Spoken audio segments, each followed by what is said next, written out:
বাখরকানি একটি জনপ্রিয় বাঙালি মিষ্টি রুটি বা বিস্কুট ধরনের খাবার, যা সাধারণত ঝুরঝুরে, মসমসে ও মিষ্টি স্বাদের হয়ে থাকে।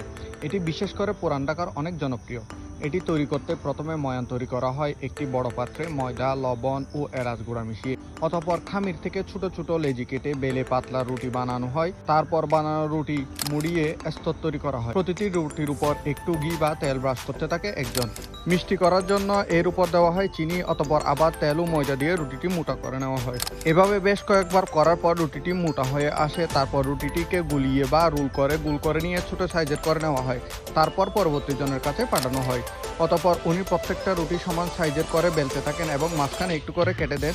তবে কেন কেটে দেওয়া হয় সেটা আমার অজানা। তারপর বেলে দেওয়া বাকর সাইজের রুটিগুলো পাঠিয়ে দেওয়া হয় তৃতীয় একজনের কাছে, যিনি বাকরগুলোকে তাপ দেওয়ার জন্য একটা বড় বেকিং ট্রেতে পরপর করে সাজিয়ে দেন। এবার বেক করার পালা। অতঃপর সাজিয়ে দেওয়া রুটিগুলোকে এই সাইজের বড় ওভেনে ঢুকিয়ে দেওয়া হয় বেকিং করার জন্য। ওভেনে 200 থেকে 250 ডিগ্রি সেলসিয়াসে প্রিহিট করা হয় যতক্ষণ না উপরের অংশ হালকা বাদামি হয়। বেকিং শেষে বাকরখানিগুলো নামিয়ে এভাবে সাজিয়ে রাখা হয় দুপাশে আলাদা করে, এক পাশে চিনিযুক্ত এবং অপর পাশে চিনি ছাড়া বাকরখানি। এই বাকরখানি আপনি চাইলে গরম ঠান্ডা উভয় অবস্থায় খেতে পারেন। প্রতি পিস মাত্র 10 টাকা। তবে আপনি চাইলে কেজি হিসেবে এই বাকরখানি ক্রয় করতে পারেন। ধন্যবাদ সবাইকে।